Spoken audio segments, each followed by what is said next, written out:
E weekend ko passei nós estava tendo uma produção que tá para uma película, um short film que nós trabalhamos para Dia de Janeiro, qual tinha a ver com o escudo de Janeiro, qual está há 40 anos dia de Janeiro, vendeiro. Está gaat over de União e com nós turpo binunto to fix algo portátil enviar com nós pensa daia. Sim, gente produção de tomando boneiro tour e cast members nada de boneiro, crew members de gente e produção da produção boneirial e netamente também para dia de boneiro. De agosto nós damos mais informação e com a película e tour cena uma também passa e que dia que tour cena. Des ainda nós podemos dar tanta informação, pero estava tendo um weekend hobby tremendo com actors nós temos very talented actors onde conosco nós temos one of the best crews que nós temos na Bonaire.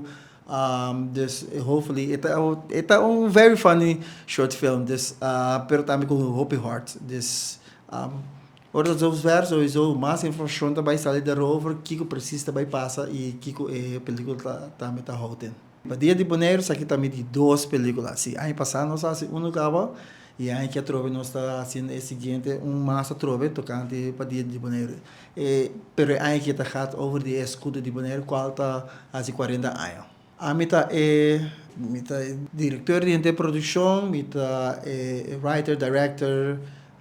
Sim, essa é a mita eigenlijk de produção aqui. Três setores junto então para nós criar produção aqui para Bonaire para coisa DJ.